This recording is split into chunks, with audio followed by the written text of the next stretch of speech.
Hello guys, योग आयुर्वेद में आपका स्वागत करता हूं। तो दोस्तों, मैं एक नई जड़ी बूटी लेके फिर से हाजिर हूं। दोस्तों, आप इस जड़ी बूटी को देख लो। इसमें फाइबर बहुत ही प्रचुर मात्रा में होता है। ये पेट के कीड़े और पेट में दर्द, अफरा और ताकत के लिए बहुत ही बढ़िया औषधि है।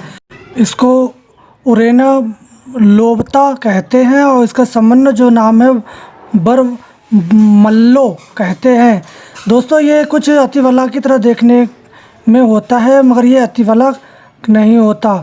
तो इसके जो पत्ते हैं कुछ अतिवला से मैच करते हैं। तो दोस्तों, ये एक झाड़ीनुमा पौधा होता है जो उष्णकटिबंधीय इलाकों में पाया जाता है। इसके करीब 4 से 5 मीटर ऊंचाई तक पहुंच सकता है। ये अक्सर एक वर्षीय रूप में माना जाता है, हालांकि ये 0.5 से 2.5 मीटर ऊंचाई तक हो सकता है। पूर्वी एशिया में एक लोकप्रिय हर्ब दवा है और ये वाणिज्य संभावनाओं के साथ भोजन और फाइबर की आपूर्ति भी करता है।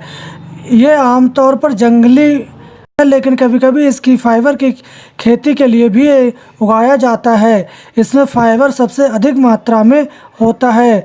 कहीं कहीं ये स्थानीय बाज़ारों में औषधि पौधे के रूप में भी बेचा जाता है। तो दोस्तों, ये बहुत ही बढ़िया पौधा है। इसको हम खरपतवार समझ के छोड़ देते हैं और ये उष्णकटिबंधीय इलाकों में पाया जाता है। इसमें वसा बहुत मात्रा में होती है। ये जो किनारे बेकार जगह, पर्वतीय खेत, वृक्षारोपण या सागौन के जंगलों के आसपास ये आपको देखने को मिल जाता है।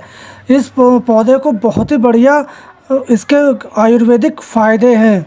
ये पौधा करीब 21 से 27 डिग्री सेल्सियस के भीतर भी हो सकता है और ये हालांकि ये 18 से 32 सेल्सियस डिग्री तक सहन कर सकता है टेम्परेचर।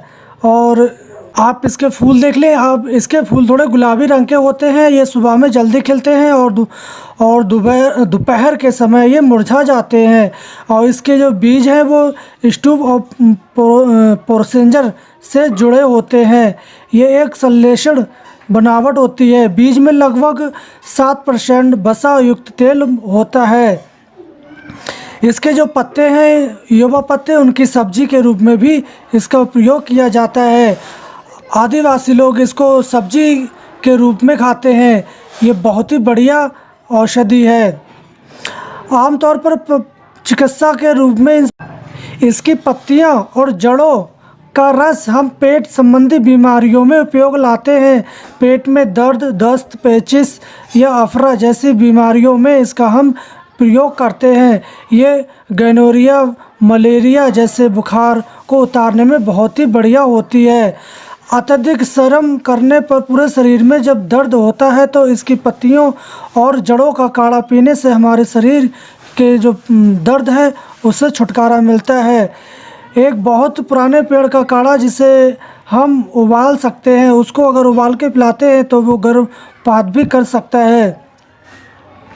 इसके पौधे के बना लोशन हम अगर सिर पे लगाते हैं, हमारी जो सिर या जमुआही में इसका उपयोग किया जा सकता है। इस पौधे से हम अगर कहीं घाव या जख्म है तो अगर उस पर हम इस पौधे के पत्तियों को हम सिलबट्टे पे पीस कर अगर लगा देते हैं तो हमारा घाव बहुत जल्दी भर जाता है। इस पौधे की पत्तियां मूत्रवर्धक होती हैं। ये जो कमर दर्द और साइटिका में भी बहुत उपयोग में आती हैं। इसका उपयोग आंतों और मूत्राशय की सूजन के उपचार में किया जाता है। पत्तियों का प्रयोग बाहरी रूप से घाव, त्वचा के रोग में इसकी पुलटिस बांधने के रूप में किया जाता है। इसकी जड़ें मूत्रवर्धक होती हैं, जैसे कि इसका उपयोग करने से हमारा जो यूरिन है वो खुल के आता है। इसकी जड़ों का उपयोग गठिया और ग्लूकोमा के इलाज के लिए किया जाता है। जड़ों का उपयोग काढ़ा बनाकर आप सर्दी, पेचिश, आंतों की सूजन, लिकोरिया, मलेरिया, गठिया या टॉन्सिलिंग में भी किया जा सकता है। फाइलेरिया पेशेंट को ये टहनियाँ चबाई जाती हैं। उस चबाने से उसके जो पैरों पे आई सूजन में बहुत ही लाभ होता है। अगर आपके दांत दर्द है तो इस दांत दर्द में इस सिटेनियो को आप चबाइए और दातून करिए तो आपका दांत दर्द में बहुत फ़ायदा होता है। इसका छाल का उपयोग आपके कट जाने पर या जख्म हो जाने पर आप लेप लगा देते हैं तो वो ठीक हो जाता है। इसके फूलों को परिपक्वता माना जाता है। सूखी खांसी में इसको हम काढ़ा बना के उपयोग करते हैं तो आपकी सूखी खांसी चली जाती है। और गले में खराश होने पर इनके फूलों को हम क्वाथ बनाकर अगर कुल्ला करते हैं तो आपकी जो गले की खराशें हैं वो ठीक हो जाती हैं। इस पौधे के बीजों को काढ़ा हम सिंदूर के रूप में भी प्रयोग करते हैं। इनके बीज का उपयोग हम साबुन बनाने के लिए भी कर सकते हैं।